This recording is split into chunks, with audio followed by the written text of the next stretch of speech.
Today we're going to test out the Mora knife. This is the stainless version, not the high carbon version, to be fair. So you've seen me test my blades a lot on this channel, but now we're going to test one of these bad boys out.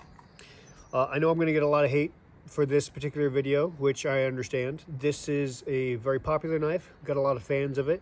I personally like them a lot. I have nothing against them, so bear that in mind. I'm also going to get a lot of people who tell me that that's not what the knife is for, and that's true. You should not be doing this to these blades, but that's kind of the point, is we're seeing what the upper limit is of their performance. So let's start with a fan favorite, the brass rod chop. Okay, this will be rough on this, but here we go.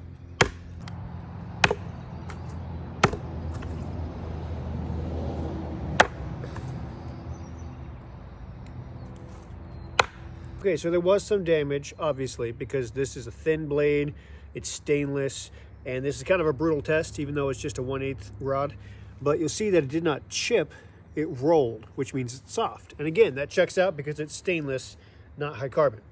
Now we're going to test the tip to see if it can withstand some abuse. Tip did pretty good in the 2x4. Let's test the log.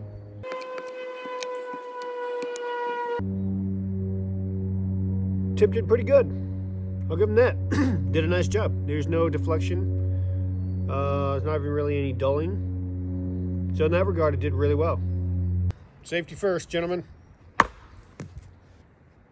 Okay, so this is obviously a bit much for a blade this size. If you've watched my channel a lot, you've seen my knives of a similar size be able to perform these tasks without taking damage. So this is a budget knife. This was 30 bucks. So, you know, there's no hate on this brand at all, because these are unusually brutal tests. But hey, look, I fixed it. These are unusually brutal tests for a budget line knife.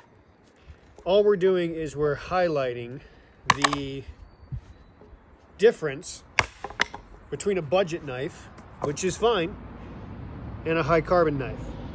So he's taking a there. So it bends at the joint and it bends the blade itself. Let's see if we can bend the blade itself back.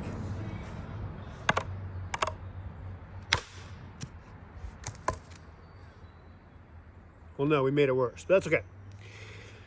So there's no hate to this particular blade, but you get what you pay for, in the sense that this would not be what I would consider a very high quality knife, this particular model of this brand. I've seen others that are great and can stand up to a lot of abuse.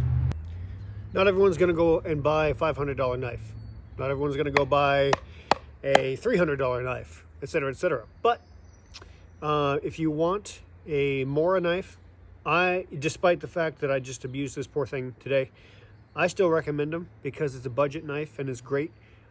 It comes nice and sharp. This is a stainless one, and it can do a lot. Not everyone needs a giant survival knife, but if you are looking to get a survival knife, I would go with some of their other models, just because this is not meant for that, and the proof is in the pudding. And then if you're looking to spend a little bit more, you can get a similarly sized knife from us here at Barrett Knives that will perform much better than the budget line of the Mora knife.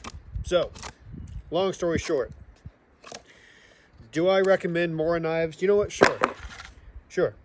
They're a good budget knife. Don't stake your life on them.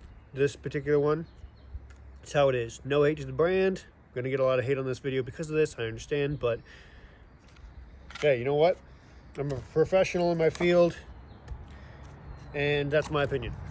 So all in all, I would recommend Mora knives, just not if your life depends on it.